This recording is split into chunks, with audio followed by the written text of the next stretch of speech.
Hi, Mickey. Hey, Bob. How you doing? Okay. But that kazoo ain't working too well, it looks like. Is that the festive New Year's Eve kazoo that doesn't here, function? have a kazoo, but they don't work. I just got them from Amazon, and there must be some cheap made-in-China product.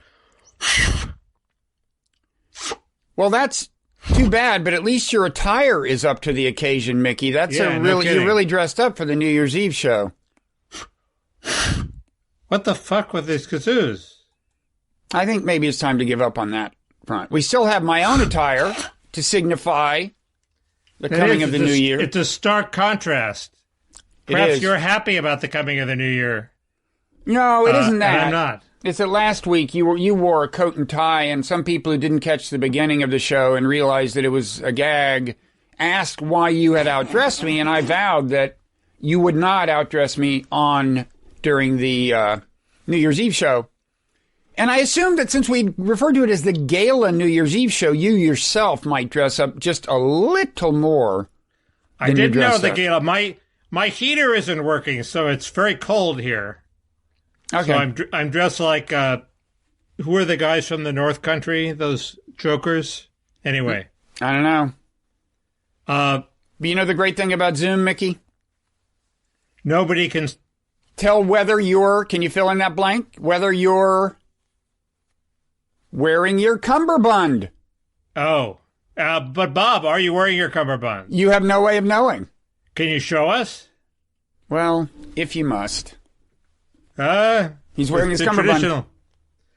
The traditional moment of tubing anxiety. Always good to start off the show. Let the record show for our listeners that there was nothing untoward in the vicinity of my cummerbund. No. Everything's in place. Are you surprised that I own a tuxedo? You keep going to you must go to a constant stream of gala scientific Darwinian festivities. Now the deal was that I had occasion 2 years in a row to get one. This was about 5 years ago, and I rented, and then I realized you can buy a used one from these places for about twice what it costs to rent one. So what the hell? Turns out it has this ring around the collar thing. Do you remember the detergent commercial where they go ring around the collar? Yeah, it has that. So I need that, whatever kind of detergent that was. Tuxedos are cheap because they're used ones are. New ones are cheap. They're made very cheaply. If you don't mind the collar stains, the used ones are even cheaper. Anyway. So this is our Gala New Year's edition, am I right? Correct. And I had vowed not to bring up Tubin, but I've already brought him up once. There's no such thing as too much Tubin in your programming. I may bring him up again later. So I encourage that. I have a feeling I've left something out, like my mic isn't connected or something. But do you have your earbuds in, right? I have my earbuds in. Perhaps it's just free floating anxiety. Could be. Yeah, and we have some categories to give awards to. Before we get to them, I have a question. Mm-hmm.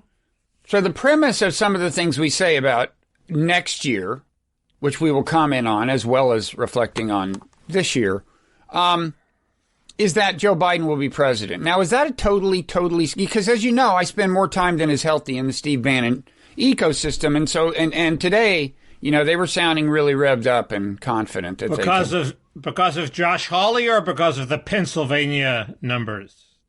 I don't know about the numbers. Josh Hawley did say he would join Tommy Tuberville in being willing to challenge the votes on January 6th, which by itself doesn't amount to much because Democrats control the House, so it shouldn't amount to much. Although you also had this kind of unsettling New York Times op-ed about how Pence shouldn't abuse his role as presiding officer on January 6th. I mean, I didn't realize that was a serious threat until they dismissed it. All the serious analyses have shown that Pence really does have this power.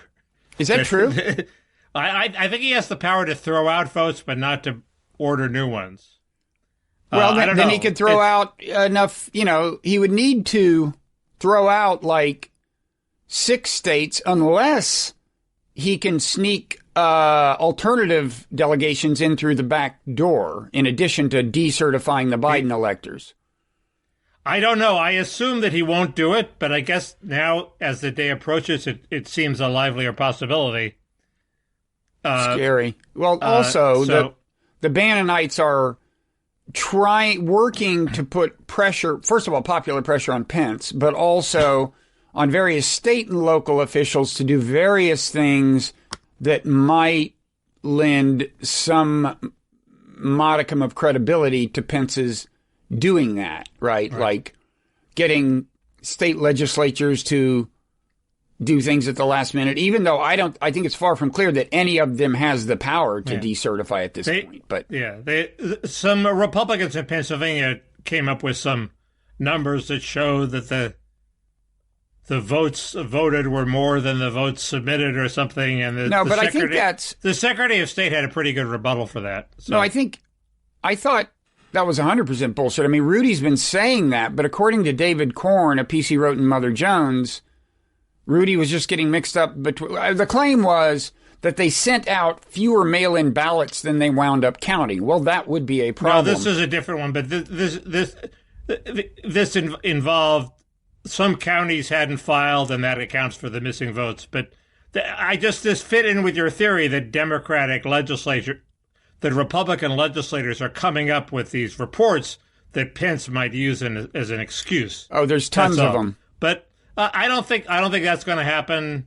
Okay. I think, and the big news is that I think the Democrats are going to win Georgia. I mean, you look at the polls; they're trending Democrat. Mickey. Democratic. How have polls been performing lately? It's the direction of the polls that I'm worried about. Well, that still gives you no idea of absolute value. Look, the turnout is high in all areas. The early voting turnout, except the rural Republican area where Trump is going to visit in the hopes that he will generate a last-minute turnout to put him over the top. But it's not showing up in the early voting returns. So I'm very, very pessimistic. And Democrats are getting new voters registered in impressive numbers, I guess. And apparently it is legal for voters who didn't vote in the regular general to vote in... I don't know. They were last report. The ballots were being segregated, and I don't know what was happening with them. The judge was going to rule. Has he ruled? I don't know that he has. It would be wild if the Democrats controlled the Senate, man. This whole idea that they could get rid of the filibuster is not dead, because people, for example, Dianne Feinstein. Said she was not going to vote to get rid of the filibuster. And all of a sudden, all these stories about her senility and forgetfulness and how she'd really resign cropped up. And why would they die down? They would die down because Feinstein would agree to vote the other way, to get rid of the... You think Democrats she's done that before. Are threatening her with reputation destruction if she... Yes, absolutely. Oh, Mickey, come on. No, it's not reputation destruction. They've been sitting on these reports that she's forgetful for 6 years, and all of a sudden they bring them up and say, thank you, Dianne, for your valuable service. It's time for you to move on. And she doesn't want that. And she's flipped votes before. She's a very practical person. So, but haven't other Democrats said they don't want to? What's the senator's name from West Virginia? Manchin. Yeah. But Manchin is transactional.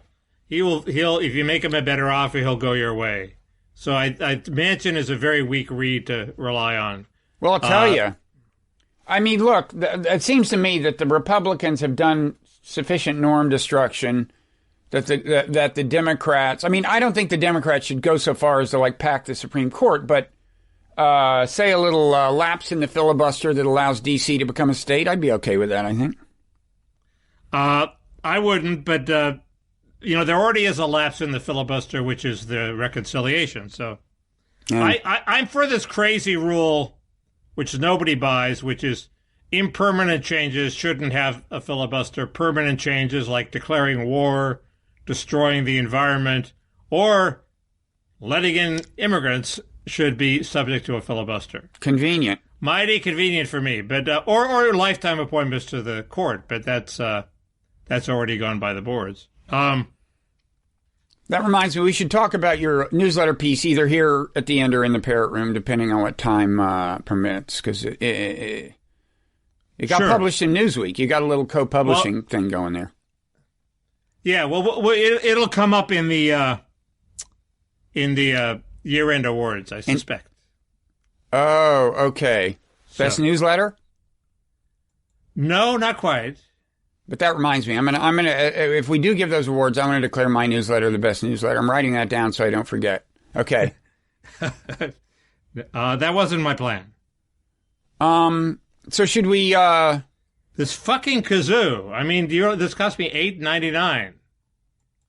Where was it made, Mickey? Where was it made?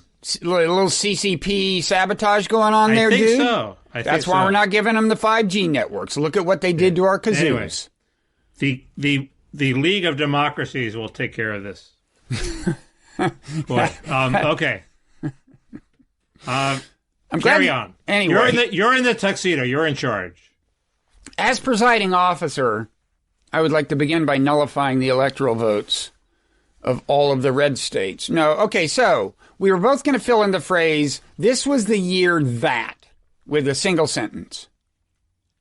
I have two candidates. The first I have three. This is the year the deep state triumphed. And especially the deep media triumphed. If you read Newt Gingrich's piece on why he won't accept a Biden victory, it was actually very good because he didn't rely on claims of voter fraud. He mentioned them, but he just recounted all the ways in which the establishment conspired to beat Trump. Not just the media, but the most obvious ones are the debate commission all of a sudden changing the rules without consulting one of the campaigns, just saying, okay, we're going to do it virtually. So Trump freaks out, so he loses the second debate. I mean, it was his fault, but they provoked it. It was his fault. You know, the debate commission is made up of half Democrats and half never Trump Republicans. So of course it's fair. And the burying of the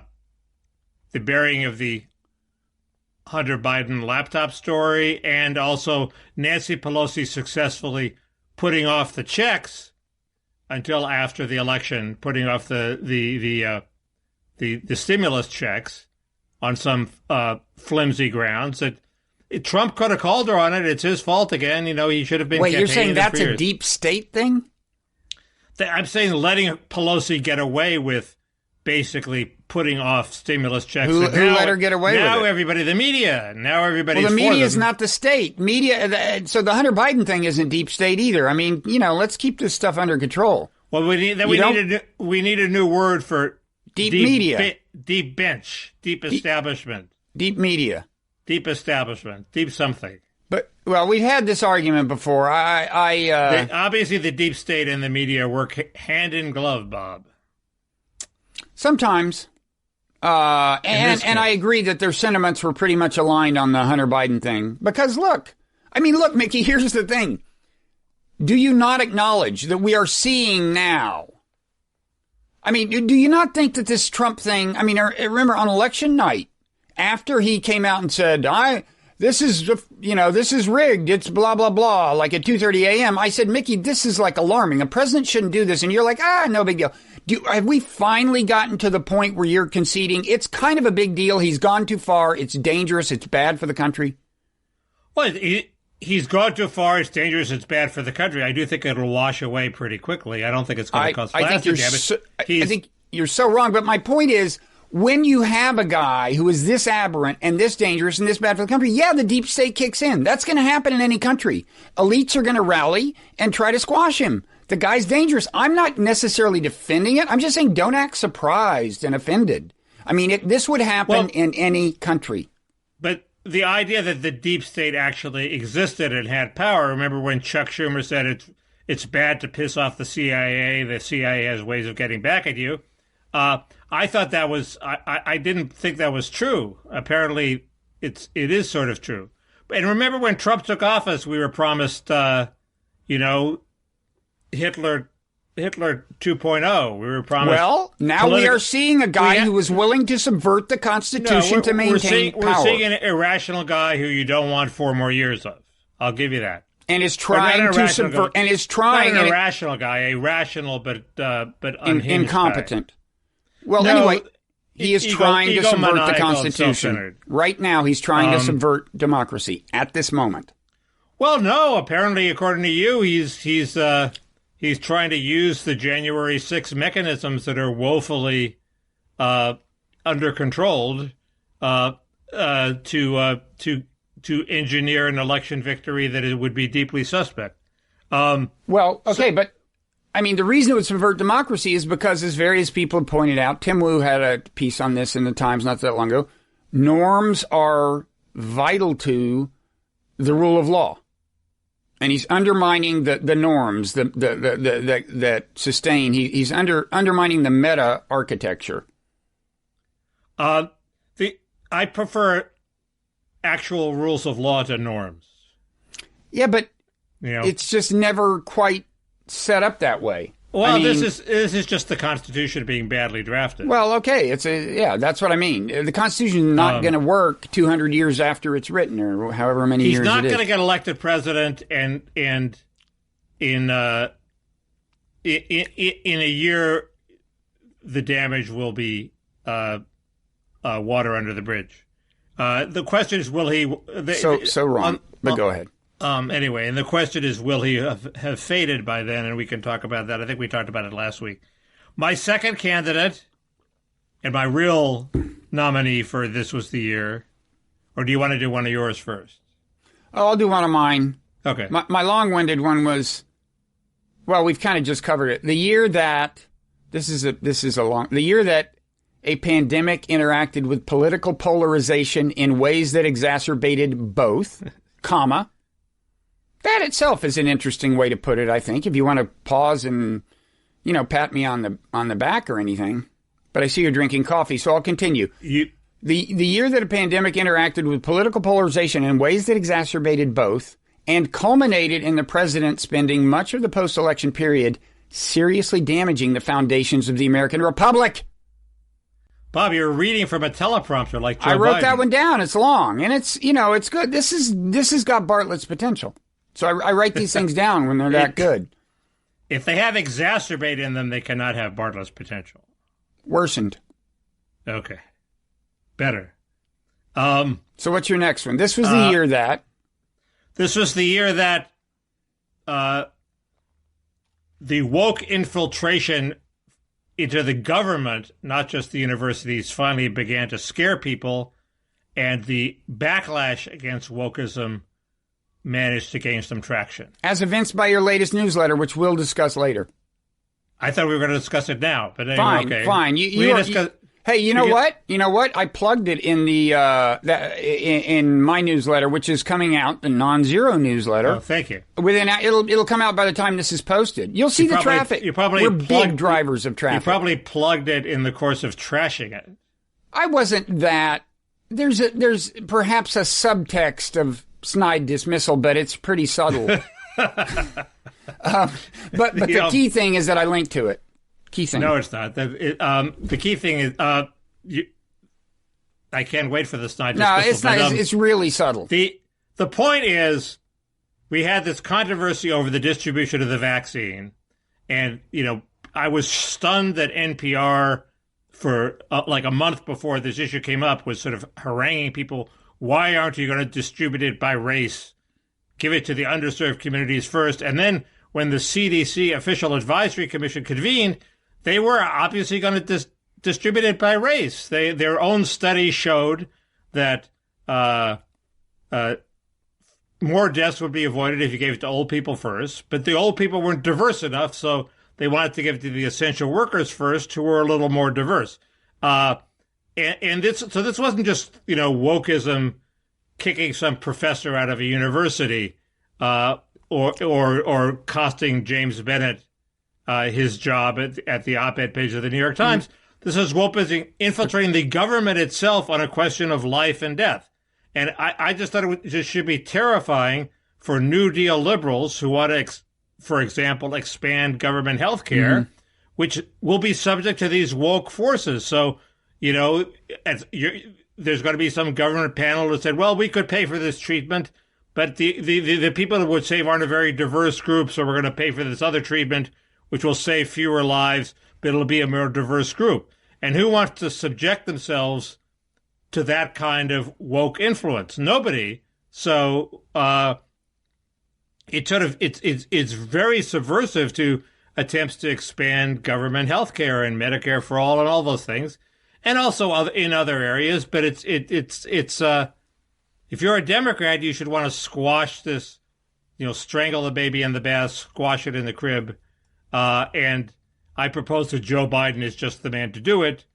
In his Joe Biden-esque way, he would just say, "Come on, man, that's not what it's all about," and sort of and become a hero because he stood up to wokeism.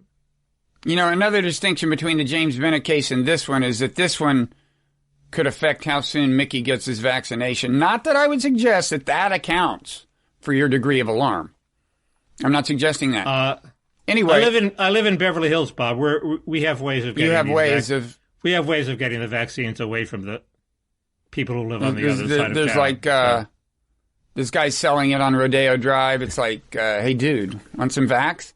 Actually, they actually looted the Fendi store yesterday. So, wait, yesterday there was a looting? Yeah, there was a looting, a very small looting, but it was a looting. It was captured on video. In other words, somebody broke in and stole stuff. 20 guys. 20 guys? Flash mob. Is that a thing? Flash looting? It is now. But maybe they were looking for the vaccine. That should be one of your trends of the year. We went from 0 to 1, and if you extrapolate from that... I think it's happened before. But anyway, I'm joking. But the compromise they hit on was 75 and older get it, and then the essential workers and the 65 and older sort of fight it out in an unspecified I think war. there's a non-woke case for essential workers personally, but I digress. I mean, first of all, I don't think it's crazy. I mean, I'm going to get pilloried for this, but look, I speak as an old person myself, okay? And I don't think it's crazy to take into account not only likelihood of dying in different demographics, but how many years of life would be lost on average if they died in those demographics. Essential workers are younger, so I think it's not crazy to factor that in. I assume, assuming the vaccine, I've said this, inhibits transmission, the essential workers are the ones out and about spreading it. Old people are just sitting at home. The CDC study took that second factor into account. There were two studies done by a guy. I think it's a guy. Might be a girl. Might be both.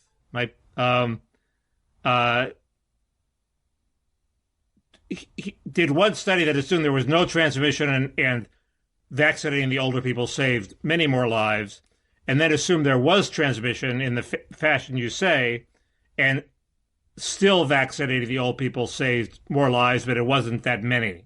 Okay. It was a much smaller edge, but it was still an edge. Anyway, if people want elaboration on your alarm, they might think they should go to the kausfiles newsletter. Wrong. They should go to the Nonzero newsletter, find the item on kausfiles, and click to it there. Wait, right? I thought you had a second critique.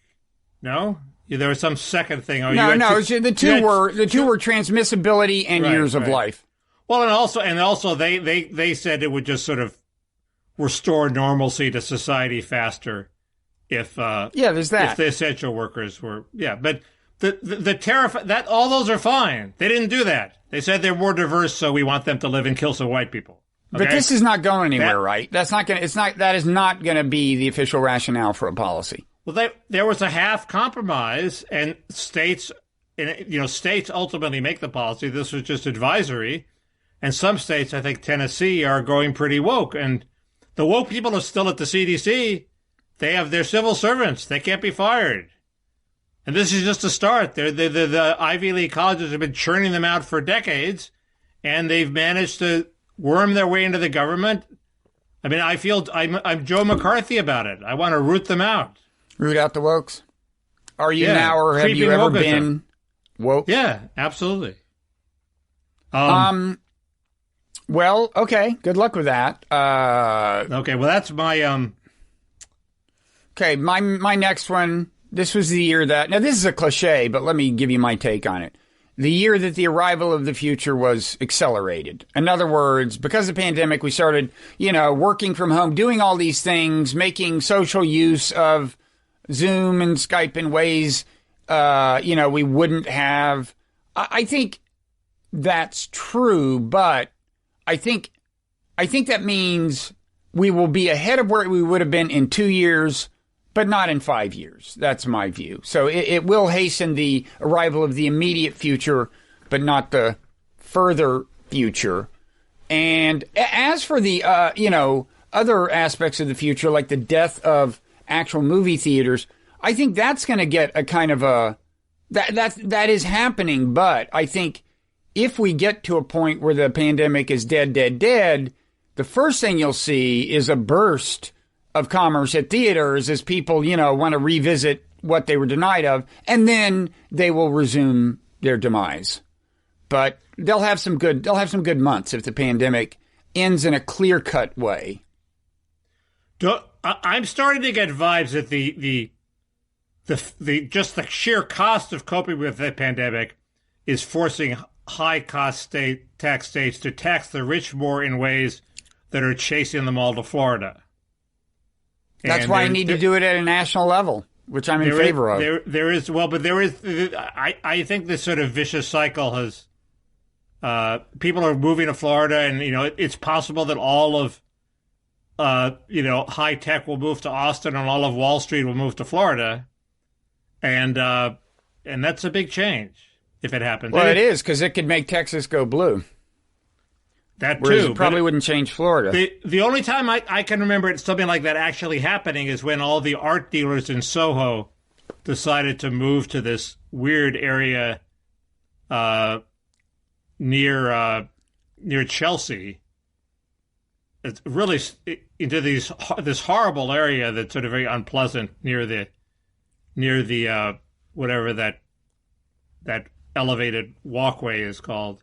The High Line? The High Line, but they all did it at once. It just sort of happened. Everybody said, hey, and all of a sudden Soho didn't have art galleries anymore.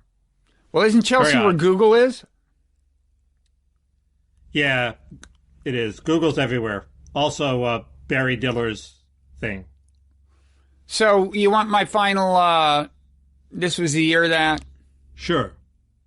So you're beating me 3-2. Yeah, I'm beating you sartorially. It's just, so far. It's just it's a rout. It's a rout. Not an upset. A rout. I'm regrouping. So this was the year that cancel culture became a bipartisan cause. By which I mean, you know what I mean? Isn't that the one I just did? The backlash to wokeism? Now, cancel culture I think of as a little different from wokeism. Like the people I'm thinking of. I wouldn't expect Glenn Greenwald to get up in arms about what you were just complaining about, but I think, he was basically pro Harper's letter, even though he didn't sign it. Matt Iglesias signed it. Michelle Goldberg signed it. Matt Taibbi is a big anti-cancel culture. And Matt Taibbi's another example of somebody who I wouldn't say is anti-woke. These people are probably more skeptical of identity politics than some on the left, but they're not on an anti-woke crusade so much as an anti-cancel culture crusade. There is a difference. You could be woke and want free speech for everybody. You could be. Couldn't you? Interesting question. I guess they two seems to go together. And if you'd read my piece closely, Bob, you would see that cancel culture is the weapon of wokeism. In other words, communists who infiltrated the government under the McCarthy era, they didn't have any weapon they could use against their enemies. But these woke people do have a weapon, which is cancel culture. Now, the problem with this theory is the list of people who have actually been canceled, and not for Me Too, as we discussed last week, but for actual, alleged racism or any of the things that, mis dead naming or mispronouncing people. The list of prominent people who've been canceled for those reasons is actually pretty short. Oh, yeah. James Bennett would be at the top, I guess. He's the top and the bottom. I mean, basically nobody. It's just Me Too that's claimed a lot of victims. It's not a separate. It's not, who else? I think in Hollywood there are people who've been canceled because they're for Trump. Well, but that's getting blackballed is a little different from getting canceled. I mean, if the word on the street is, hey, you don't put this person in your next movie, that's a little different than public cancellation. Okay. I mean, there's always been that. I don't have the names. It seems to me it's gotten worse, and actually just being for Trump causes huge trouble. Now you're mentioning the Communist Party reminds me just quickly. In our last podcast, we aired by promising that we would continue a discussion about China and the Uyghurs and so on in the Parrot Room, and we failed. From now on, I'm vowing to do that in tonight's Parrot Room. B, from now on, I'm really going to try to write these things down clearly and remember to cover everything we promised to cover in the Parrot Room. I apologize to patrons who signed up at patreon.com/Parrot Room, Mickey. Okay. My lesson was we should stop promising to discuss things in the Parrot Room. Yeah, see, you're wrong. There's actually a commenter in the Parrot Room who's been very good on this point, who should be in marketing, probably is in marketing.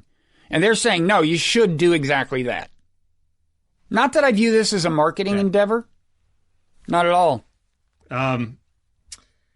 You're not... I'm not the type. You're not motivated by jealousy of learning that Matt Iglesias is making $27,000 a month on Substack? Yeah, so did you read the New Yorker piece on Substack? I read it very quickly. It didn't. It was pretty bland. Didn't really say that much. I wouldn't call it super. I mean, it was a New Yorker piece. They don't really do super acute analysis. There were all these. Everything in the New Yorker is an existential threat to democracy. Why isn't Substack an existential threat to democracy? Oh, actually, there was a line about the perils of this that got really amplified by pro-Substack people on Twitter. I thought exaggerated, but there was some line about something or other, and like Glenn Greenwald said, oh, typical of establishment media to see this as threatening and say something or other. Anyway, we can talk about that in the Parrot Room. Sorry, Mickey, but I'm going to talk about the New Yorker Substack piece in the Parrot Room. In an ordinary week, we might talk about it here and now, but we've got a whole year to work through, and we're not there yet. So why did I bring up Iglesias? You had some question, or you brought something. You said, am I jealous of Matt? Right, but okay. We're talking about okay. You were talking about things mentioning things in the Parrot Room. Okay. Should we move on to the next category? Yeah. What is that? Things we were right about and wrong about? No. Good things that might happen next year. Good and bad things. Okay. I'm ready. Go ahead. You got your teleprompter ready? Totally. Well, you're looking at notes. Look. I'm looking at notes, but the notes just say one word, and then I have to add lib. I'm not reading from a... You have this whole fucking soundbite written out. I mean, Jesus. That was one soundbite. Okay, go ahead. The rest are just notes. Good things that might happen. Go ahead. 2 soundbites. Go ahead. Just to show you how far this is from teleprompter, I don't have anything to say about that. Oh, wait. Good thing that might happen. I've got more than one of these. Okay, I have 2 of them. A good thing that might happen. Well, okay. Can I do a good thing and a bad thing in tandem if they're related? Sure. Okay. The good thing that might happen is that the pandemic ends in a clear-cut way. We're done, herd immunity. The thing I worry about now, the good thing that would happen is the pandemic ends without us even having to have a big argument with anti-vaxxers. It's like, okay, they choose not to do it, but we still reach herd immunity. Now, the bad thing that could happen is this so-called British variant, although I don't think it began in Britain, the one that is 50 to 70% more transmissible than the original coronavirus, that will so raise the threshold for herd immunity that everybody who willingly gets vaccinated will have gotten vaccinated. We still haven't squashed the thing. And then we have to have a big argument over whether anti-vaxxers should be compelled to be vaccinated. This is the bad thing that would happen. That's a good one. I think that's it.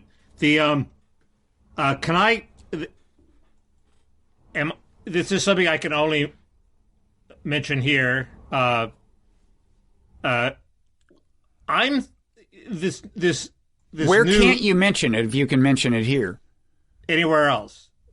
I'm starting to get worried about. I'm not an anti-vaxxer. I'll take the vaccine. This fancy messenger RNA vaccine makes me a little queasy. I mean, it gets in your cells. It tells your cells to produce some the spike protein so that the body then mobilizes against it. Mm-hmm. Well, we've never done that before. Maybe it takes up some some capacity to generate stuff in your cell that it would like to use later in your life. Maybe it fucks that up somehow. We don't really know. We have no long-term tests. I would much rather take the more traditional vaccines, and I think the Oxford vaccine is one of them. Unfortunately, that seems to be going mainly to Britain. 62% efficacy rate. I thought they claimed much more. No, what happened was... They claimed a 99% efficacy rate for death or something. I don't know about that. But what happened with them was... this is the AstraZeneca, right? Yeah. So what happened was they actually made an actual mistake in the dosage in the tests. Right. And some people got only the half a dose for the first of the 2 shots and then the full dose. And then the results came in and it's like, this sucks. It's 62%. And somebody pointed out, well, this small population that we screwed up on, they have a higher number. So we can say that one version of it gets you to 90%. On the other hand, that was given to relatively young people. So it's, and most people are saying you cannot infer anything from that. So you're left with a vaccine whose average across demographics efficacy rate is like 62%. Now, I would be happy to take it. Have you seen the latest ones? Because they were like wildly enthusiastic. I read about this in today's Wall Street Journal, reporting on the fact that Britain had now adopted this vaccine. Okay. But I think we're going to adopt it. You'll have your chance. You take it we're going to adopt it. We're not going to get it. Britain's bought all of it for itself. Oh, is that true? I don't know. They've bought like 100 million doses or something. So. But I thought maybe this was cheap and easy to produce. It's cheaper and easier, and it's cheaper to distribute and well, if you get it, remember to have your antibodies checked because the chances are 38% that it doesn't do you any damn good. Okay. Well, anyway, so you're not reacting violently to my anti-vax doubts. Oh, I don't think it's totally crazy. It's It's like 62% crazy, I would say. Okay. And are you through with your critique of my piece? I was hoping there would be more later. No,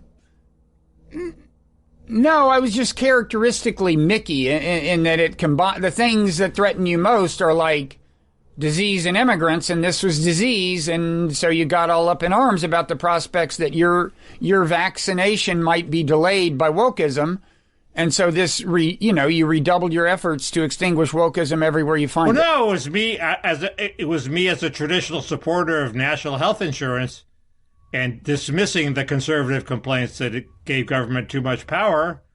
Well, if the woke people are in charge of government, the conservative complaint has some merit. I will say grave doubts about the liberal project.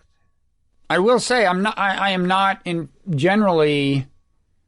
I was not overpowered by the woke rationale here. It's so fraught with political peril to start doing something like that along ethnic lines that, you can just kind of imagine the blowback from, well, for example, people like you. Anyway, look, I linked to the thing, man. Have you ever linked to my newsletter from your newsletter? Yes. Really? You just saying that? Without the tone of snide dismissal. But anyway. I was so subtle. I'm sure I won't pick it up. You might, but a person of lesser intellect would not, believe me. Yeah, well, those are the people that read your newsletter. Hey, we're going to... Talk about snide dismissal. Okay. Two can play that game. Good things that might happen... The obvious one for Mickey is that Biden, after lecturing people during the campaign that the country can easily take 2 million people. There are 2 million asylees who should be here tomorrow, is actually balking at the 2 million asylees who are going to be here tomorrow, and he will actually stop the surge at the border by employing various Trumpy methods and ultimately by getting Mexico to block them. Now, we talked about this last week, so that's the obvious one. The second thing is that after succeeding with vote by mail in this current election, clearly vote by mail helped the Democrats win the White House. That means Republicans are dead set against it, and it is dead, dead, dead as a permanent fixture of American life. It's become completely politicized. Vote by mail? Yeah. The Republicans are not going to go for that. They're certainly not going to go for a national law that says you have to send ballots to everybody and vote by mail has to be the law in every state. And the I don't know. If the filibuster dies, Mickey, why not? In a Democratic-controlled Senate. If that happens, which I'm not betting on. But that's a good argument. But I think it's still more of a state issue than other issues. So, states will still be able to block it if the Republicans kick up enough of a fuss. Anyway, okay. Ooh, you know what I just found in my tuxedo pocket, Mickey? Your telephone, so you're calling me? No, I'm not calling you. Pick it up and see who is. I don't know where it is. I don't know where my phone is. Go ahead. Just found this. Please join us at table 1940. Which, needless to say, was not one of the alpha tables at this event. This was the Ehud Barak event? Wrong. Check it out. Read the flip side. Oh, okay. There you go. You're really hitting the tender spots now. I think this may be the last time I wore a tuxedo at the 100th anniversary of the New Republic in 2014. The 100th anniversary to which I was not invited. Oh, sorry. Didn't mean to bring up that memory, Mickey. Sorry. Didn't realize I had done that. Oops. And it wasn't just not invited like they forgot about me. No, you lobbied. You hired a PR firm to lobby for you to be invited. But I got various esteemed people to lobby, and you were met with snide dismissal that was not subtle. Am I right? And was that because of Chris Hughes or Frank Foer? Well, Frank Foer, who was editor, we both have a grievance against. Frank Foer, I think, when were you excommunicated from the masthead as a contributing editor? Frank did a purge. That was done by Peter Barnhart. No, but Peter didn't do me. He did you. Then Frank did a purge, and I survived the first purge. Then Frank did a purge and didn't even have the decency to email me that I'd been purged. I mean, shouldn't you get a heads up on a purge? Did Peter give you a heads up on your purge? Peter gave me a heads up. There you go. And Peter had, I was actually going through my archives, and I had very snidely criticized Peter. But he's a stand-up guy. Before he did that, so he had grounds for kicking me off the masthead. By the way, as long as we're giving out awards, Peter gets the award for greatest index entry ever in a book he wrote. Here was what the index entry was: Iraq War, author's mistaken support of. That's the way you say I'm sorry, man. You build it right into the index. Isn't Peter the one who on his resume had Marshall Scholarship declined? I think was he a Rhodes Scholar? I think it was him. I don't think he was either, but I think he got the Marshall and declined it. No, I think he was he seems Rhodes Scholarship material. I would write him a recommendation. He does, but anyway. Because he didn't give me a no-notice purge. I'll blame Chris Hughes. Why not? Because then I can say, Chris Hughes, whatever happened to him? What did happen to Chris Hughes? He has gone on to other things, but his husband did not win his seat in Congress. Mm. For those who don't know, Chris Hughes was this Silicon. He such is the power of America's meritocracy that his being Mark Zuckerberg's roommate at Harvard meant that he became rich, and he bought the New Republic and owned it for a while. Right. Okay. But the New Republic is back. It is back. So there you go. What was your good thing that might happen. Have you already done yours? I think I have. Well, I did one, the pandemic, but I've got another one, I think. Okay. I even think I have a couple. Okay. So.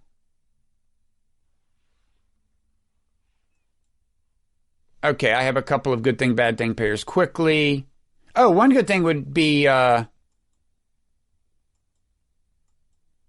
my newsletter is there's gonna be a paid version of it in January. One good thing would be that succeeds. A bad thing would be that it doesn't succeed, but I digress. You're gonna do that, aren't you, eventually? So many people are making so much money on Substack, I gotta start now, or gotta try and be humiliated like me, yeah. Or else one of my future trends, which is paywall gridlock, might block me. In other words, so many sites are having paywalls and you can't get to them and they're all asking for $10. At some point, people are just going to say, fuck this, I'm not paying $10 to 100 different publications. Right. And I got to get my people in paying me money before that happens. Totally. Yeah. I'm going in January. I'm determined. Okay, so bad thing, Cold War, a new Cold War, especially with China. The good thing that could conceivably happen on that front is, okay, granted, there's going to be a lot of political pressure on Biden to get tough on China, and that's where there could be a Cold War. But the thing is, what Biden will do with China, I think, is he will get together with a bunch of allies and say, look, there are actual grievances here. We would like China to step up on international trade in A, B, and C ways. Maybe there are rules they've been skirting at the WTO, whatever the grievances are. And Biden, unlike Trump, will, A, present a united front. It won't just be America against China. And B, will have a clear, consistent, coherent set of asks, which could lead to orderly negotiations. So we actually get something that makes sense and people are satisfied that we got our pound of flesh, and then things could return to normal. I can imagine that happening. You're saying that Lighthizer did not have a clear and coherent plan? Well, Lighthizer was the one rational and consistent force in that whole enterprise. He's the reason there was a deal at all. But meanwhile, Trump was so upsetting the atmospherics. And look, I'm not an expert on this, and I know that you say that Alan Donaldson, whom you trust, says it was a good deal. But I'm not even talking so much about that as the possibility that Biden could do something that winds up reducing tensions with China and actually gets them to play by more rules they should play by or something. There was an article in one of the British papers, I think either the Telegraph or the Guardian, attacking Tony Blinken's League of Democracies idea, which apparently will go forward. We're going to have a big convention of meeting of the democracies, and that was by Stephen Wertheim of Quincy and a co-author. I critiqued the whole League of Democracies idea in my progressive realism piece. Can I say that I sort of like the idea? The Cold War was a good time. We had a purpose in life. We knew what we were doing. That's true. The League of Democracies would similarly be a good thing. We have a purpose in life, which is to promote democracy. Now, here's another purpose, Mickey. Why don't we solve some global problems? What's wrong with that as a purpose? I don't know. Fighting for democracy seems much more inspiring to me. Like more fun? Okay, well, then let's do that instead. I had some bad things that might happen. Have you done your bad things? I've already got two bad things. I may have another one, but go ahead. Well, the obvious bad thing is that the establishment of the GOP will take back control. You can tell there are already these little hints that, well, now we really have to focus on deficit reduction and cutting taxes. No, you don't. Those are issues that have no traction, and you would think among Trump voters at least. So that's the obvious one. The real one I worry about is, everybody says, well, dealing with this virus is a good dry run for the next virus that comes along, because we'll have all the infrastructure in place and we'll know how to do a vaccine really quickly and how to distribute it and how to But what if the next virus that comes along is a weapon? In other words, China now knows, and everybody now knows they can bring the Western world to its knees by unleashing one of these viruses on the world, and this one presumably was not designed to wreak havoc. Okay, right. The next one might be designed to wreak havoc. Perfect example of a global problem it would be nice to solve. We have no meaningful international structure for controlling biological weapons. And what you want, Mickey, is to have a Cold War between the League of Democracies and China and its friends. And you think that will make it less likely that they develop a biological weapon? I think if China were a democracy, it would be much less likely they would develop. Yeah, but they're not a democracy, and you're not going to magically turn them into one. Oh, wait, let me briefly review our attempts to turn countries into democracies. Iraq, how did that go? Libya, is that a democracy now? Oh, Syria, no, that's not either. Give it up. We only make things worse. So... Russia's better than it was. Is it? Yeah, better than it was under communism, you bet. Well, yeah, but we didn't do that. We didn't? Seemed like I spent most of my life in a Cold War with Russia to try to do that. Well, make up your mind. I mean, normally you're in the corner that is complaining that Russia is not a true democracy. I mean, look, the media is pretty much controlled by Putin. I just said it's better. What about Serbia? Isn't that a democracy? I think it is. I guess kind of, yeah. But I mean, here's the question. Assume that you're right and that another 30 years of Cold War would turn China into a democracy, which I don't think would happen. Because remember, what crushed the Soviet Union was their economic lack of productivity. That was what killed them. They could not keep up with us economically.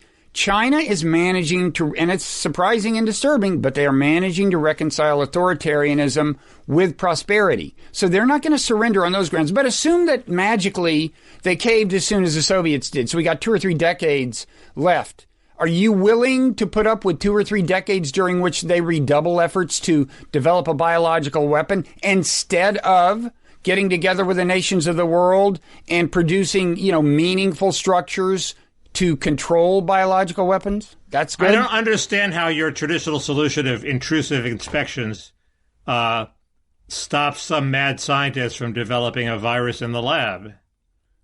I mean, it just seems impossible to stop. It's kind of like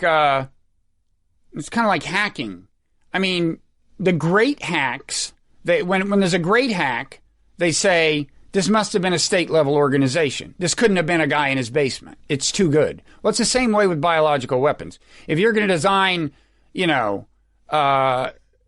something that, is really super insidious, it's probably going to be a state-level organization. But look, I've outlined in things I wrote 20 years ago, things you could put in place that would discourage all kinds of actors, make it a lot harder for all kinds of actors to produce biological weapons. Anyway, the Russian parallel does not hold because China is doing well economically. Somebody just rang the doorbell, but I assume it's Amazon leaving a package. Probably, but you could check. I'm really well dressed. People would be happy to just look at me for a while. Then I'd have to put on a mask and. Yeah, screw it. But Amazon, I mean, they don't ring doorbells much these days. Maybe it's something of value. Maybe it's the end of your present I gave you. It must be that. So probably a piece of jewelry. Wait, so where are we? Good things, bad things? Whose turn is it? I've shot my wad on the bad things. Quickly, obviously a bad thing would be continuation of present, tribalizing trends. The echo chambers get deeper. The good thing would be if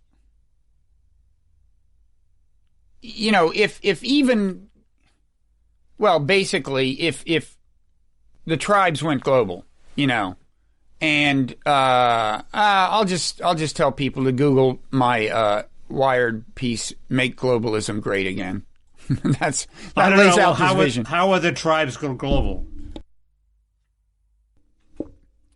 Well, I mean, Bannon tried this, actually. He tried to organize European populace internationally. He hasn't really had great success. But what I would like to see is, like, for example, workers of the... See, here's the thing. It's very hard to address the grievances of workers, some of their grievances, at the national level without going all-out protectionist, without, flat out steep tariffs and stuff. Whereas alternatively, workers of the world could unite to lobby international organizations for various kinds of relief, the right to organize, for example. And then they would be, first of all, they could have actual, there could be actual significant effects as a result of that. But secondly, they would feel invested in the process of international governance and globalization and a kind of globalism. Bannon's theory is deplorables of the world unite? Yeah, which I'm fine with. I don't see. Yeah, I don't see how that will work. If the means of production, are going in the direction that Michael Young talked about in the 1950s when he invented the term meritocracy, there is no role for unskilled people in the economy of the future, and I don't understand how going global creates that role. You can have all the labor standards you want if they don't want your fucking labor. It doesn't matter what your standards are. You're going to be a deplorable without a job. The only solution is some sort of nationalistic, protectionist regime where you sort of nurture industries that aren't really necessary for efficient production. As far as I can see, and you have sort of more localized, artisanal commerce, and you give up a lot of productivity. But remember, the way the ruling class condemns relatively unskilled labor, and look, some jobs just disappear. They don't exist on the globe. Well, those you can't fill. But relatively unskilled labor gets exploited by capitalists who play different nations' workers off against each other. Let me just, this is a long and arcane and boring debate, but just quickly, I've mentioned to you, I think, that, Trump's version of NAFTA did have, I thought, at least one virtue. There was a qualitatively new kind of regulation in it. It was like, in order to qualify for free trade within North America, a car, like 60% of the car must have been built in factories with an average wage of $16 an hour or over, something like that. And the idea was that Mexican factories would be compelled to raise. It was like imposing a minimum wage in certain kinds of jobs in Mexico. Most, the Mexican labor unions were fine with that. The leftist American president was fine with that. American workers were certainly fine with it because it would reduce the intensity of competition from a low-wage country. Now, this leads to debates about, well, are minimum wages really good for workers? The answer is good for most, not for few. But in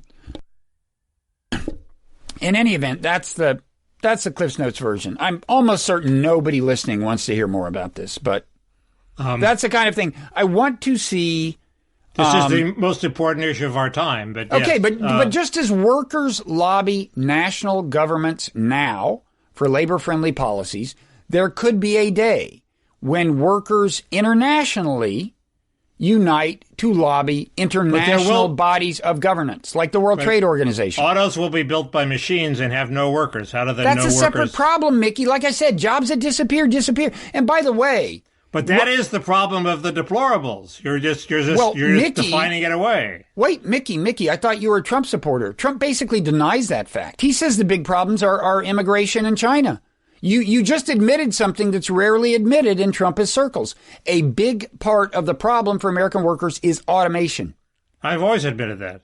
Well, tell Donald Trump, tell Steve Bannon. They never mention it because it doesn't fit into their talking points. All I say about immigration is it's the quickest lever to pull that will cause some amelioration of the problem. I don't claim that it is the Well, if you're restricting immigration is the long-term solution. If you're asking me to revive the market for blacksmiths or something, I can't help you. Technological change happens. You do the best you can. But that's not all that's going on. There is competition among nations, and low-wage nations take jobs from high-wage nations. That happens. But the big underlying thing which you're ducking is the trend of some labor just isn't needed at all. That is a big problem. Well, I will say though, Mickey, this is kind of related. It's like one argument against international governance of a leftish sort, which I espouse, is that, but it's inefficient. It slows down globalization and it's costly. It slows down progress and technological progress. I'm like, that's a feature, not a bug. Slowing down technological progress is a good thing. Technological progress is proceeding so fast that it's destabilizing the country and the world. Why do you want to just slow it down? Why don't you want to stop it from reaching its obvious destination? You can't stop technological progress, Mickey, but you might, and it's not like you would have laws that say slow it down. My point is, if a purported downside of a policy I champion is to slow technological evolution down, my answer is that's a feature, not a bug, partly for reasons you yourself just articulated. You can't slow technology down, but you can police every virus lab in the world? The policing the virus thing is something we don't have any choice but to try, Mickey. Not doing that is an existential danger. Whereas workforces can, over time, adapt to a certain rate of technological progress without, hell breaking loose. Okay. We've ventilated the issue. Something I got right. Okay. I said the Iowa caucuses would be fucked up. And they were. Okay. They've been fucked up for years. The problem is they take an initial vote and then the groups reform, non-viable groups then go to other candidates and they're supposed to count them before they do that. They can't do that. They couldn't do it this year. They haven't done it in previous years. It's a disaster. And I certainly hope that this latest snafu, where we still don't know who really won, but it took them forever. Although the snafu with the voting tabulation app, didn't the Democrats just succeed in putting the blame on somebody else for that? But there were in fact two snafus. Okay. There was the snafu with the voting app and the snafu, the traditional snafu, which is that they don't count what they just make up a number. They don't count what they say they're going to count. Anyway, hopefully the Iowa caucuses are history. But the real test was of the filer faster thesis. In other words, Joe Biden was losing and losing and losing, and then he won South Carolina, okay? And Super Tuesday was like 48 hours away. Was there enough time for this Biden victory in South Carolina to change the whole dynamic of the race so that he won on Super Tuesday? The answer was yes. Unbelievably yes. Even I didn't think it would happen. So the Filer thesis was completely vindicated. So was really something Filer got right. So was the idea of the deep, not the deep state, but the deep party. I mean, this was definitely the establishment asserts itself, right? Yeah, and they managed to get Buttigieg and Klobuchar to drop out impressively. Buttigieg is being rewarded with transportation secretary. What does Klobuchar get out of it? I don't know. Beats me. I mean, in general, Biden, and this, we've talked about, but in general, he didn't do much, assuaging hurt feelings from the primary. I mean, he didn't do much team of rivals stuff, bringing in his competitors. And I mean, who else besides Buttigieg among the candidates even has a job in the administration? Well, who would the other candidates be? Well, Elizabeth Warren for Attorney General or Secretary of Treasurer, Bernie at Labor. A lot of things were said. Klobuchar at whatever. Okay. Attorney General is a very sensitive subject appointment for Biden because of his son. and will he be investigated? Which is why I think it's not going to. This is a prediction for that was one of the predictions I was going to make later. It's why it will not go to Merrick Garland, who is an honorable man who will investigate Hunter. It will go to. Oh, is this prediction? It'll go to the guy from Alabama who lost to Tuberville. Oh yeah, and I forget his name right now. Jesus, it's a short name. It's one of those. It's a short name, single syllable. You know what would be a killer move? Doug. The name Doug is involved. Doug. It's like Smith or something. Doug something. You know what would be a killer move? Seriously, Mickey, think about this. Appoint Hunter Attorney General. He's got a law. He's got a law degree. It's an idea. It's an idea so crazy it just might not work. Let's reverse the thrusters. Look, John Kennedy appointed Bobby Kennedy. It still amazes me that there wasn't more of an uproar about that. But if you can appoint your brother, why not your son? You're related by one half to both of them. You share one half of your genes. Hunter has the legal background. This is genius. This is like totally. Yeah, this is like hang a lantern on the problem. Let's have it out. Oh, man. I would just love to see the reaction. It would be worth it for that alone. Okay. Something you got right. Oh. Your turn. All right. I got things I got right and wrong. Did you say something you got wrong or just right? No, I have the wrong. That's next for me. Okay. I was just doing right. I was right. I think I was one of the first people to write, and I would have been maybe the first person if I had gotten this newsletter out, if it had taken me less than a week to write the piece I wrote in the newsletter. I was one of the first person to emphasize that the pandemic was being viewed very differently in red states from blue state, or in red America from blue America. I was wrong in how I thought the narrative would take shape. I thought that somebody in red America would make a big deal of the fact that the virus was brought to us by cosmopolitans, by these people who fly from Europe to the East Coast. I didn't actually hear much of that. The line was more like, you guys are sissies, we're tough, you wear masks, we don't. You're also you're pointy-headed bureaucrats telling us what to do. Yeah, the federalism issue. But anyway, so that was a right and a wrong. Where does the pointy-headed bureaucrat line come from? George Wallace? Yes. Thank you. You're on a roll. I'm good. You should maybe keep going. And I was only 10. I was only 10 or 11 when he ran for president. And yet... The things I got wrong during impeachment, there was this constant worry about, among Trump supporters, of which Republicans would go over and vote against Trump on impeachment. And Romney went over, and then the attention turned to Lamar Alexander. And Lamar Alexander is a client of Mike Murphy, and not a never-Trumper, but a very anti-Trump Republican consultant. And he's a sort of, pro-immigration reform, sort of, I want the editorial pages to like me sort of guy. And he's...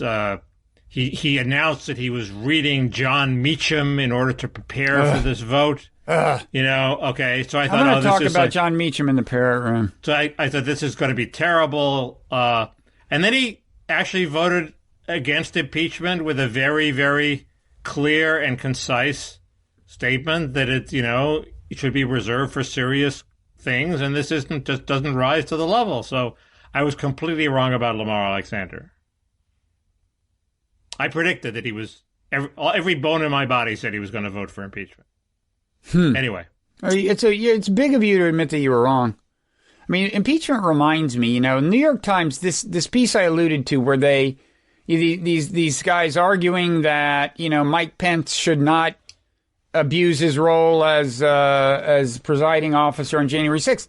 I thought, first of all, for the New York Times to raise it to the level of serious possibility is a bad idea, if you really don't want it to happen. But secondly, one of the co-authors wrote a book advocating impeachment of Trump. I mean, come on.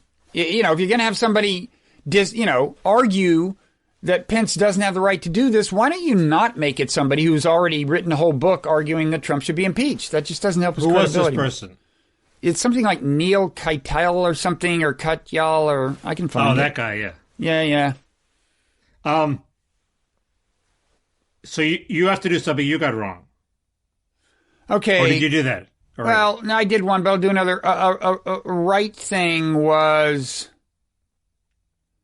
Okay, two right things quickly, and then a wrong thing. I was right to be sounding the alarm about the possibility that pollsters would be wrong about the election, and I was right to pay serious attention all along to the betting markets as a source of conventional wisdom.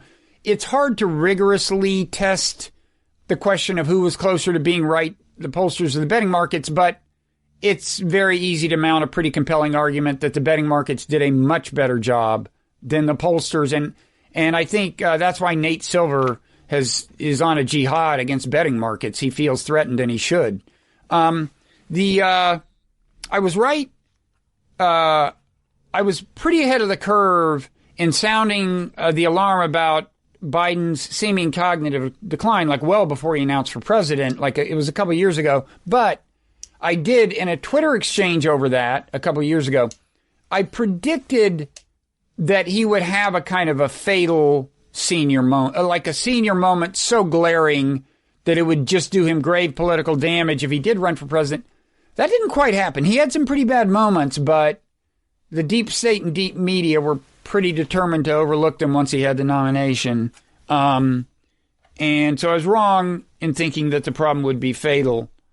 It will, however, possibly make the next 4 years interesting. Yes, I agree with that. One of the things I was wrong about is I claimed that the Democrats were going to... I voted for Trump because I was worried that the Democrats were going to win the Senate and get rid of the filibuster and pass a horrible immigration bill. But then the Democrats didn't win the Senate. But wait, I think they're still going to win the Senate because I think they're going to win in Georgia. So that I may have been actually right in the end on that one. Hey, you want to go double or nothing on the Tubin bet? I think it's about time I can collect my $100 on Tubin. He has 3 days. He has 3 days to make a comeback. He has 1 day to make a comeback. We're taping this on the 30th.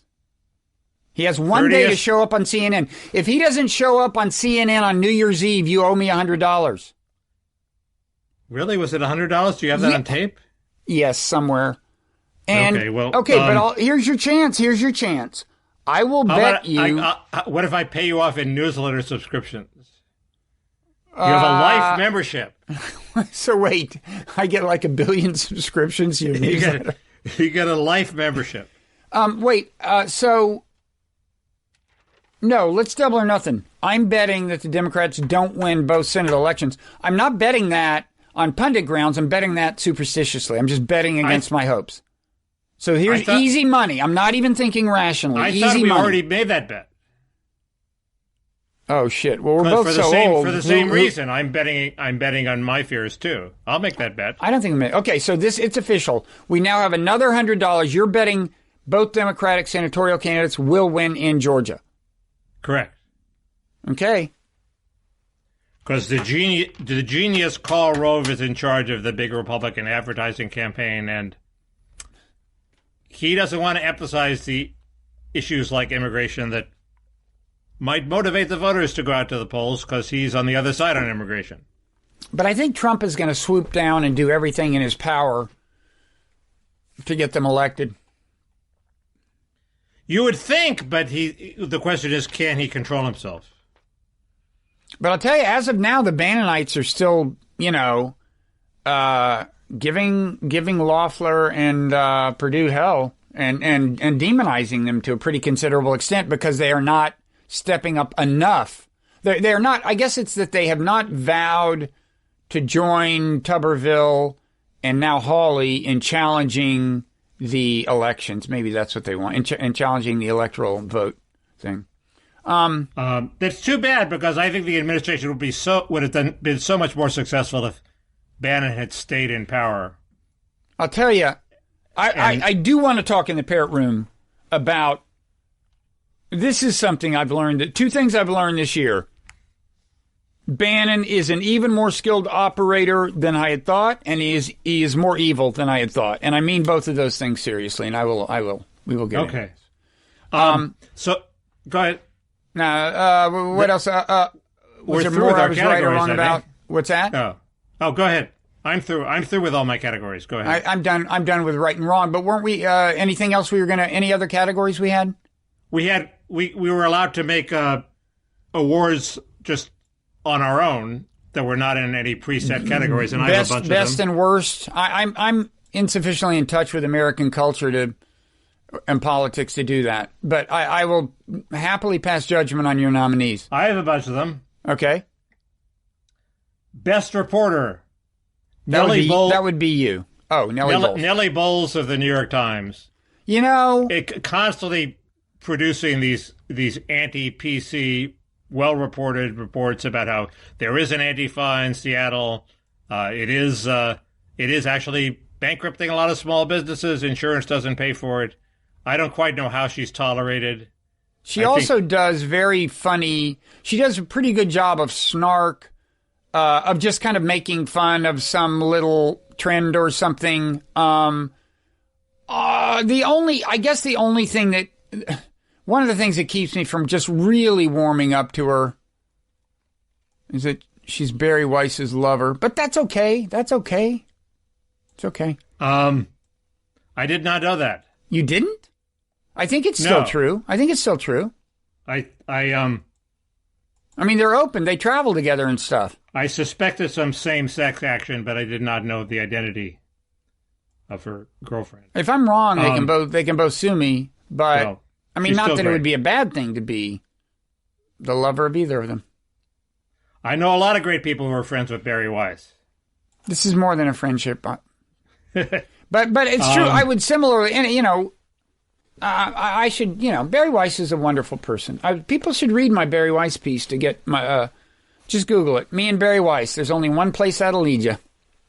Worst reporter, Gabriel Sherman of Vanity Fair, constantly relying on a former White House aide as his key source for reports about Trump, including the report a week or two before Trump was acquitted that Trump world was reeling at the effectiveness of the Democratic impeachment arguments. Now, he wrote a book on who?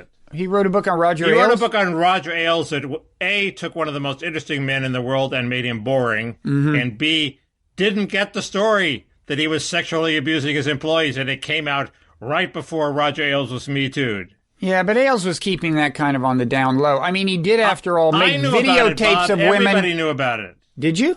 Yes. I know, because I know people who've interviewed at Fox News, and he was harassing them. Well, there's that, but I mean the degree of it. Like, he videotaped at least this one woman in a compromising position and used it to blackmail her. I mean, at least implicitly, he conveyed that to her out of ever going public. He was a creepy mofo. Yeah. Let me say, I knew enough to get him Me Too'd, and this did not make it into Gabriel Sherman's book. I did not know the full details and the creepy things that came out. Okay, I'll take your call on that. Good, bad. Nellie Bowles, Gabriel Sherman. Worst single article, Robert Costa and Rucker's piece in the Washington Post on Trump's Mount Rushmore piece, which completely ignored what he said in the Mount Rushmore piece, which pretty scrupulously avoided most racial arguments, except he did attack Black Lives Matter, but he didn't talk about Confederate statues. He didn't play on any of the Charlottesville themes, and talked only about how this fit into their prearranged narrative that Trump was a racist and playing on racist symbols. Enough said about that. Most annoying anti-Trump stutter.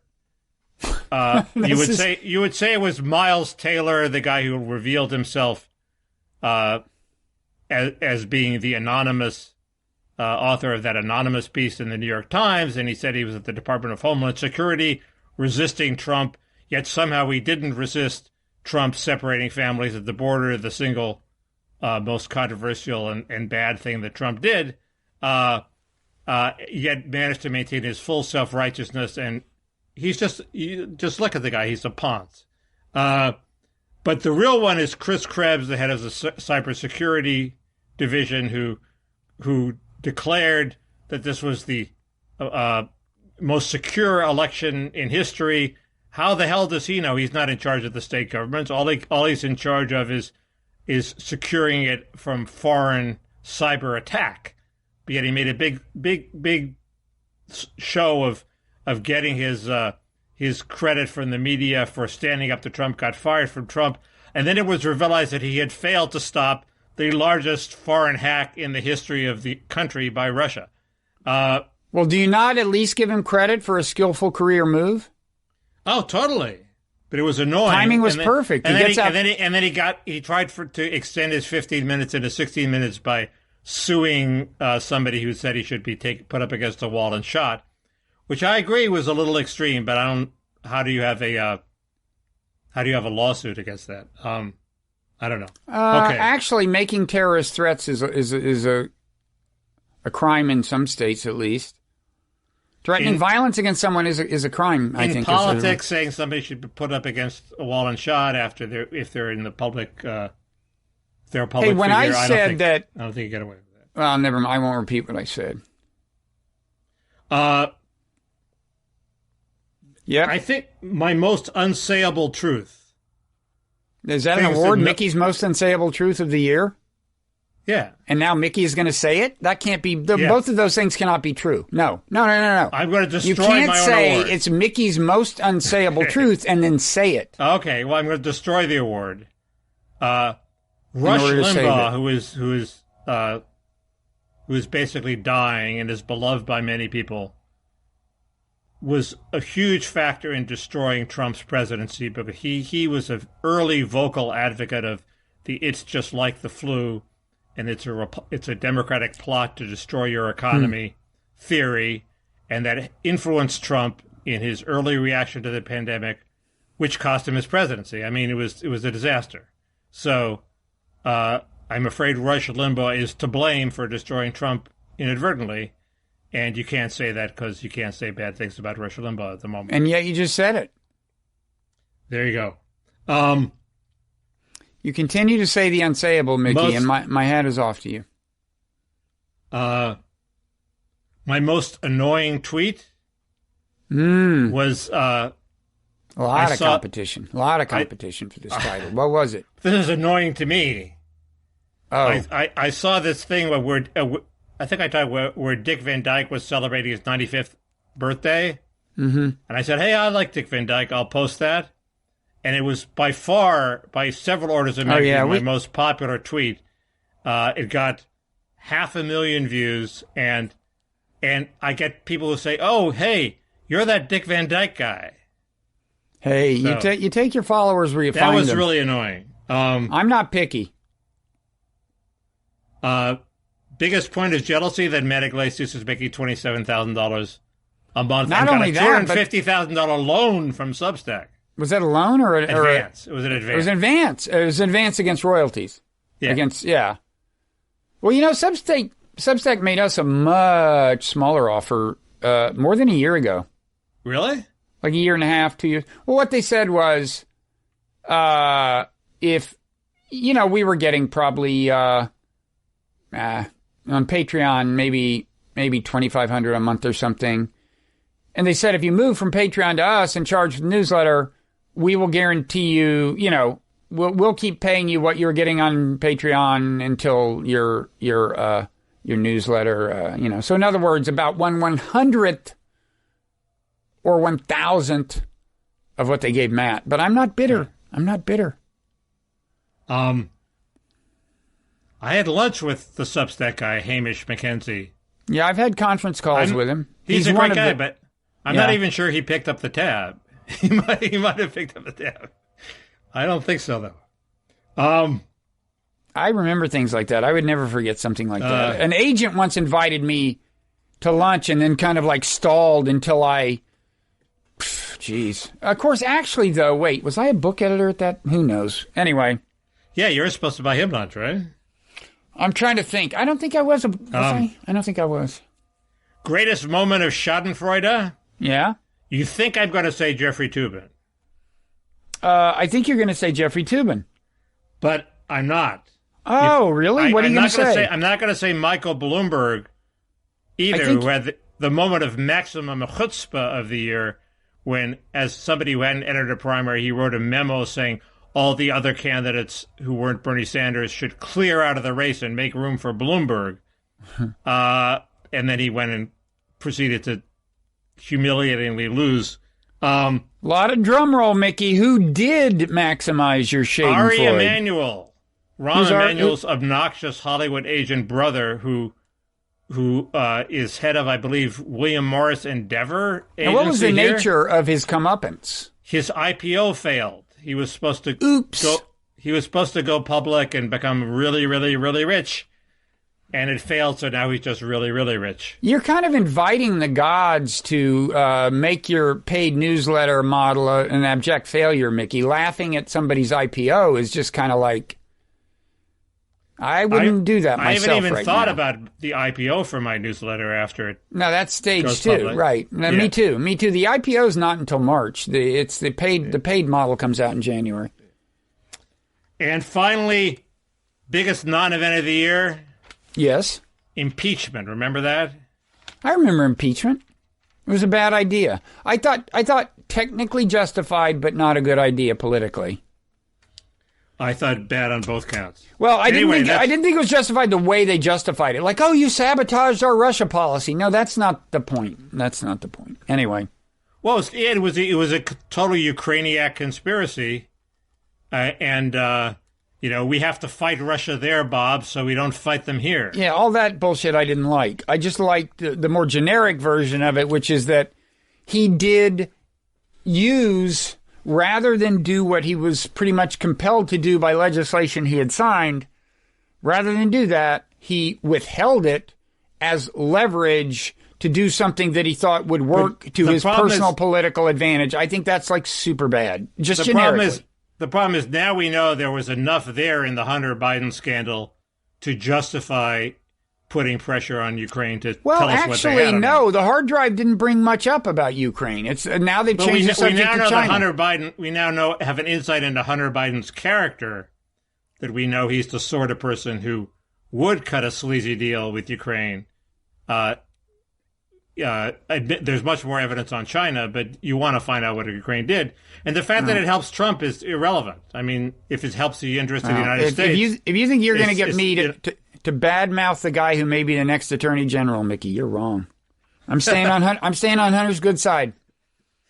There's your takeaway from this episode. Okay, I'm through. I shot my wad. I'm through. This wasn't that bad, a New Year's Eve issue. I mean, the sartorial standards could have been more symmetrically upheld, but I'm not in charge of that, am I, Mickey? You're just pathetically following my lead of last week, where I dressed up, and now you're trying to go me one better. Anyway. So now we enter the parrot room, where anyone who has been to patreon.com/parrot room may have admission to. Certainly that would be an avenue toward that. And I have a whole list of topics that I wanted to get to that I didn't get to, so I might get to them in the parrot room. No, we will. We will get to everything we've promised to get to. Pretty exciting. So quickly, as maybe people might have guessed, so we're not doing one Friday, which is New Year's Day, because this one is replacing that. This will post late tonight, the 30th. It's our New Year's thing. Then we'll be back the following Friday. Our Twitter handles are Kaus Mickey and Robert Writer, WRIGHT, respectively. We have newsletters called Kausfiles and Nonzero, respectively. What else, Mickey? And they're both on Substack. Although I also have the site nonzero.org, where you can see all of the content for free for the time being. But Substack is where it's at the moment. Well, we've been on Substack for more than a year, yeah, but we have also had our separate site. All the content that's on Substack. The reason we did this, we'll get into that in the parrot room. So, not because it's so sexy, but just because. Anything else? Happy New Year. I don't think it's so. funny. Is this the official end of the decade or beginning of the decade or both or what? See, they acted like the dawn of 2000 was the threshold, in which case, no, the answer is no. But all these people then said, no, don't you realize the decade doesn't end until next year, so. Yeah, I can't please everybody. Anyway. Well, it was a great year. Everybody will look back on it fondly. God. And now that you put it that way, I'm not sure we've done justice to how horrible it was. It was horrible. We haven't. It was really horrible. Right? We agree. It was horrible. Although you got your main political goal was achieved. You got rid of Trump, so. Yeah, but if you want to put a finer point on my political goals, it would have been to have somebody other than Biden in the White House. But I'll take what. Look, it's not even a done deal yet. I'll take what I can get. I'll take Joe Biden. Okay. All right. So we will see everybody in about 9 days, and Parrot Room patrons shortly. Okay. See ya, Bob. Okay, see you, Bob. See you, Bird.